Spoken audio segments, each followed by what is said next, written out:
Okay. Fifth part here, I think. Yeah, it's fifth. So my issues with this show.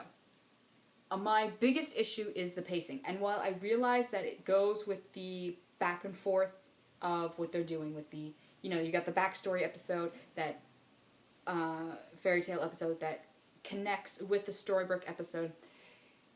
It does not give you a lot of room to do, subplots and little things that don't connect with it. It still feels like they go too quickly with things. I do like the format. It's one of my favorite things about this show is how they go back and forth. But the fact that they go very quickly, Graham being the best example of that. I did not get the chance to enjoy him as much as I should have. The the fact that they broke the curse in the first season. I was not expecting that at all. What I expected was for Emma to, accept it, save Henry, and a few characters remembering who they are. Like Snow White and Charming, and maybe Red and Jiminy.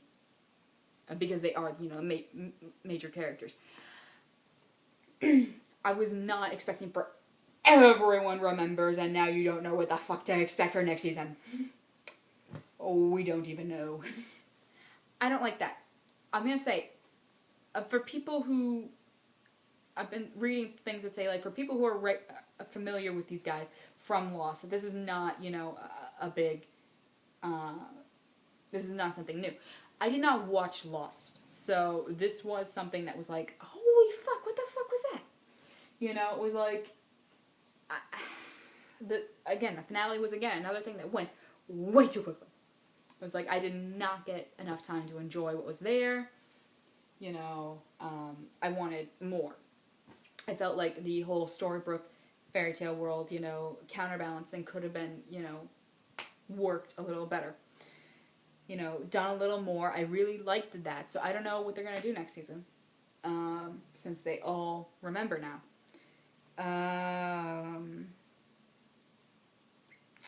Yeah. Again, some of the characters are very, stale.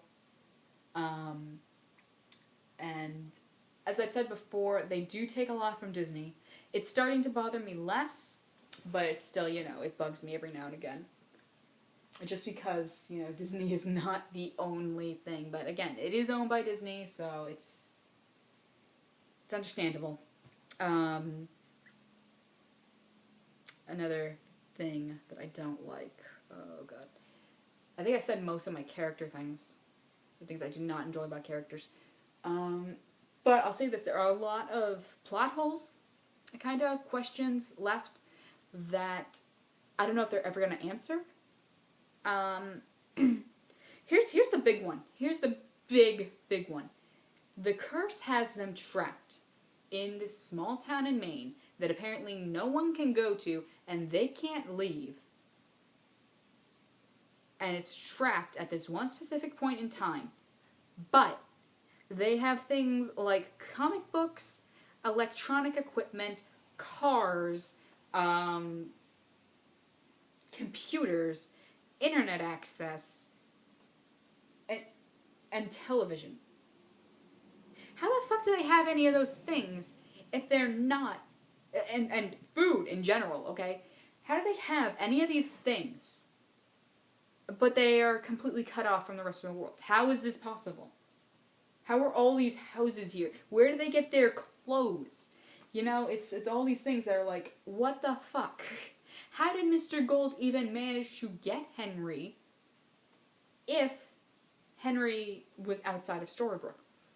How the hell did Catherine not only send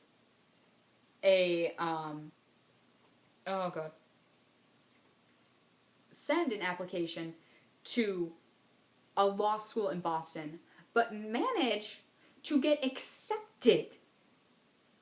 How the fuck does that happen? Again, that's one of those things that's just like ridiculous. And while we're on the Henry thing, okay, the creator stated that Mr. Gold did not know who he was until he heard Emma's name. They said that. That's what they said in an interview. And he's like, so how did he know to get that kid if he had no clue who he was? He had no clue about the curse, and he had no clue who Emma Swan was. How did he know to specifically get Henry for Regina? Then, why did Regina want a kid in a place where no one ages? Again, more on the whole Regina Henry thing. I do want more on that. Do not skimp on that for me next season. And another thing, how long did it take for Henry to realize, okay, I'm the only one here who's moving up a grade? You know? And then, also, when did his resentment start for Regina? Was it before the book or after the book? Okay? Then, this is a major plot hole. It's, what did Snow White think she did to Regina? Because throughout the thing, you know, she keeps apologizing to Regina for something. We don't know what it is until Stable Boy. But the fact is, she didn't know that's what she did in Apple Red as Blood. She didn't know that Daniel died. She thought he left, like she said. It never clicked to her throughout the years that he was dead. So she keeps apologizing for something. What the fuck did she do? She realizes that she ruined her life, but she doesn't know what it is. But apparently it's something completely different than what Regina blames her for. And then she goes and she says, again, this goes to the whole fact that no one is essentially good or evil.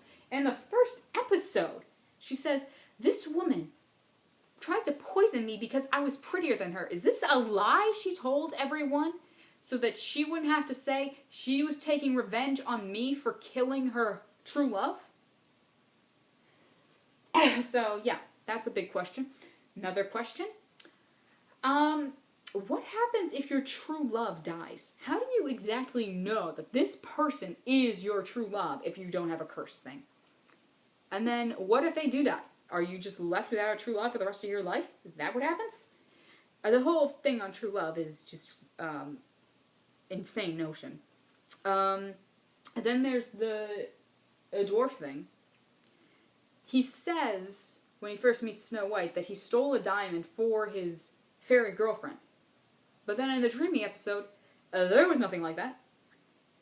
So did he meet Nova again and then just fuck everything up all over again, or what? I'm trying to think of other things. Okay, here's another one. Do they really want to go back to Fairy Tale Land? You know? I mean, really? I can see characters like Snow and Snow White and Charming and Cinderella and Thomas and, you know, Hansel and Gretel and maybe Jefferson. You know, they have things to look forward to when they return. Even Geppetto and Pinocchio. What about people like Jiminy and Red? What did they have to look forward to? He has to look forward to being a cricket for the rest of his foreseeable future, and then maybe turn back into a human, or maybe die. To be a conscience that no one seems to listen to unless they're in a very bad position.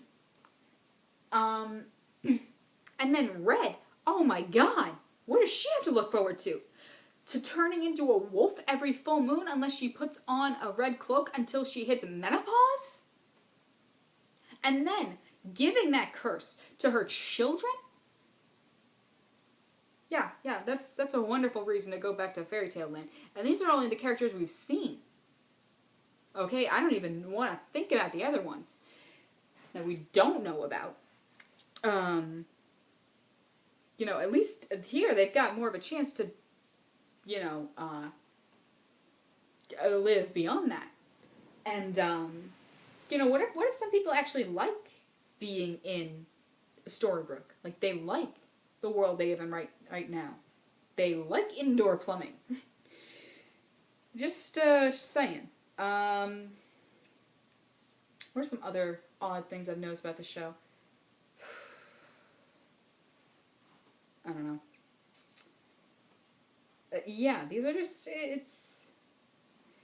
this show has a lot more questions than I'd like it to have right now.